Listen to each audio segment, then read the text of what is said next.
అయిన దేవుడు, సృష్టికర్త అయిన దేవుడు ఆయన ఆత్మయున్నాడు గనుక ఈ లోకంలో ఈరోజు మనలో ఉన్న ఆత్మతో మనము దేవుణ్ణి ఆత్మతోనూ సత్యముతోనూ ఆరాధించవలసిందిగా మనం చేస్తూ ఉన్నాం.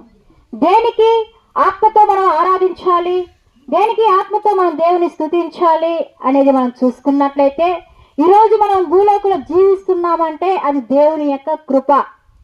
ఈ లోకంలో మనము మరి పుట్టక మునిపే దేవుడు ఒక మానవుని కోసము ఈ భూలోకంలో ముందుగానే గాలిని, నీరుని, పాడిని, పంటని సమస్తమును కలగజేసి ఉన్నాడు. ఒక మానవుడు జీవించేదాని కోసమే ఈ లోకంలో సమస్తమును కలగజేసి ఆ మానవుని యొక్క మరి ఈ లోకంలో మరి సృష్టింపు చేయడానికి ఆయన మట్టి తీసి బొమ్మను చేసి ఆ బొమ్మలో ఏమాత్రము దేవుడు జీవాత్మ పెట్టకపోతే ఆత్మ లేని శరీరము శవంతో సమానము. ఆత్మ లేకపోతే ఈ శరీరము నడవలేదు, ఆత్మ లేకపోతే ఈ శరీరం పనిచేసుకోలేదు, ఆత్మ లేకపోతే ఈ శరీరం మాట్లాడలేదు.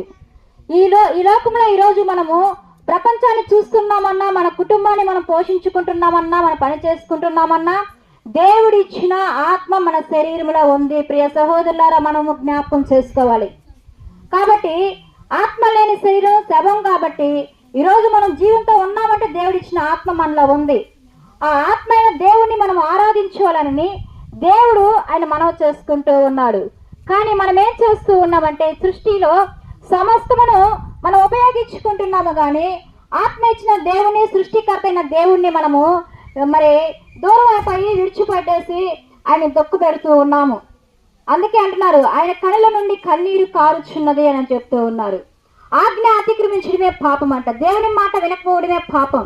కాబట్టి ఈరోజు మనము ఈ లోకంలో శాపముల చేత, పాపముల చేత, ఎన్నో శోధనల చేత, అనారోగ్యముల చేత చూసారా, కరోనా వైరస్ వ్యాధి వచ్చింది.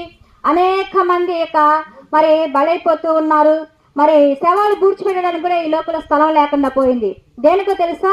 మరి దేవుని యొక్క ఉగ్రతను బట్టి. ఈరోజు దేవుడు మానవులు చేసిన పాపములను బట్టి ఈ లోకంలో భూమి కదులు అంటే కదులుతుంది, ఆకాశము కదులు అంటే కదులుతుంది, తుఫాను కదులు అంటే కదులుతుంది. మరి సర్వలోకంలో భయంకరమైన మరి పరిస్థితులు వస్తూ ఉన్నాయి. కానీ దేవుడు చూస్తూ ఉన్నాడు.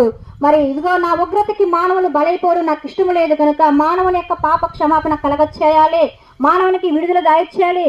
మానవుని యొక్క పాప క్షమాపణ కలగచేయాలంటే వారిని మరి ఇదిగో పరిశుద్ధమైన రక్తం చేత వారిని కడగాలని దేవుడి యొక్క ఆలోచన చేస్తూ ఉన్నాడు. మానవునికి ప్రయోచితం కలగజేయడానికి పాపానికి విరుగుడు యేసు రక్తము ప్రతి పాపములకు కడుగునని దేవుని యొక్క లేఖను సెలవిస్తూ ఉంది. కాబట్టి దేవుడు ఆయన కుమారుడైన యేసుక్రీస్తు ప్రభు యొక్క రక్తము ద్వారా, పరిశుద్ధమైన రక్తము ద్వారా, నీతిమంతులైన రక్తము ద్వారా మానవుని యొక్క పాపాలు కడిగి క్షమాపణ కలగజేసి వాళ్ళు పరిశుద్ధపరిచి పవిత్రపరిచి దేవుని రాజ్యంలో చేర్చబడడానికి మరి దేవుడు మరి యేసుక్రీస్తు ప్రభుని ఈ లోకానికి పంపించినట్లు చూస్తూ ఉన్నాం. ఆ ప్రభువు మరి దేవునికి మానవునికి మధ్యవర్తిగా వదగతేబడిన గొర్రె పిల్లవాళ్ళే వచ్చి పరిశుద్ధమైన రక్తం 33 సంవత్సరాలు భూమిలో జీవిస్తూ పరిశుద్ధమైన రక్తాన్ని చిందించినట్టుగా చూస్తూ ఉన్నాం. కాబట్టి ప్రియ సహోదరులారా, గ్రామ ప్రజలారా, ఇదిగో మీరందరూ జ్ఞాపకం చేసుకోండి. ఏ సమస్యలో, ఏ బాధల్లో, ఏ కష్టాల్లో, ఏ వేదనలో, ఏ దుఃఖంలో మీరు ఉన్నప్పటికీ కూడా ఒక్కసారి యేసుక్రీస్తు ప్రభుని మీ హృదయంలో చేర్చుకొని, ఇదిగో ప్రభు నేను పాపి, నన్ను క్షమించు ప్రభా, నా పాపానికి ప్రయాచితం దయచేసి అయా ఇదిగో ప్రభా నన్ను నీ రాజ్యంలో ఒకసారి జ్ఞాపకం చేసుకో, భూలోకంలో దీవించి ఆశీర్వదించండి నీ మనసులో హృదయంలో చోటిచ్చి ఆయన అడిగినట్లయితే ఆయన నీకు సహాయం చేయడానికి సిద్ధంగా ఉన్నాడు. ఆయన ప్రత్యేతాపం కలగజేయడానికి సిద్ధంగా ఉన్నాడు. మరి పరలోకాలు చేర్చబడడానికి సిద్ధంగా ఉన్నాడు. ఎందుకంటే ఆత్మ నశించుకోవడం ఆయనకి ఇష్టం లేదు. ఇదిగో మరి భయంకరమైన నరకం ఉన్నది, ఆ నరకం అగ్ని అరగదు, పురుగు చావదు. ఇదిగో ఆయన చెప్తూ ఉన్నాడు, ఎన్ని రోజులు నువ్వు భూమి మీద జీవించినప్పటికీ ఒక రోజు ఈ లోకాన్ని విడిచిపెట్టి పోవలసినదే.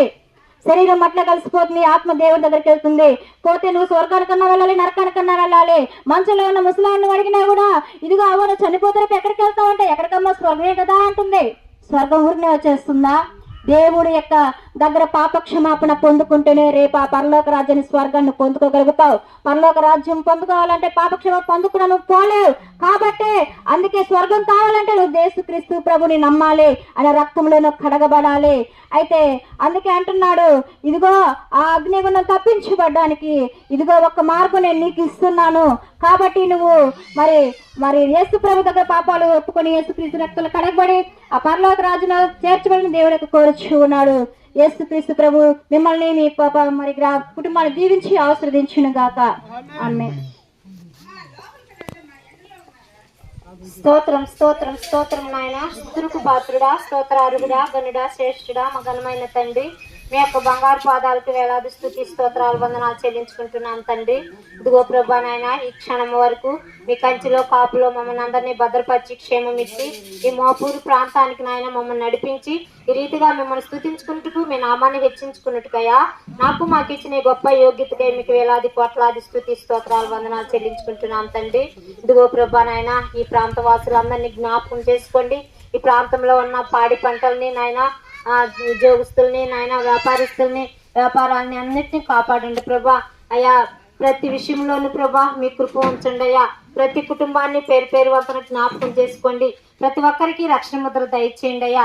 ఈ శబ్దయంత్రం ద్వారా వింటున్న ప్రతి బిడ్డని జ్ఞాపకం చేసుకోండి నాయన. విని విడిచిపెట్టే వారంగా కాకుండా ప్రభా అవి వాళ్ళ హృదయాల్లో ఫలించి బలాభివృద్ధి పొందే భాగ్యం దయచేయండి అయ్యా.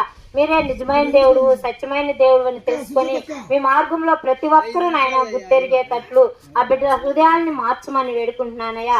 సహాయం దయచేయండి. విత్తుచున్న ఈ బంగారు మాటలను ప్రభా అపవాది మింగివేయకుండా ఫలించి ఫలాభివృద్ధి పొందే భాగ్యం దయచేయండి అయ్యా. ప్రతి ఒక్కరికి మీ రక్షణ ముద్ర దయచేయమని, ప్రతి ఒక్కరిని మీరు జ్ఞాపకం చేసుకోమని, సహాయం దయచేయమని, ఈ ప్రాంతవాసుల పట్ల మీ కృప ఉండమని ఈ కొద్ది ప్రార్థన మా ప్రభువైన యేసుక్రీస్తు నామములో అడిగి వేడుకుంటున్నాను తండ్రి. ఆమేన్.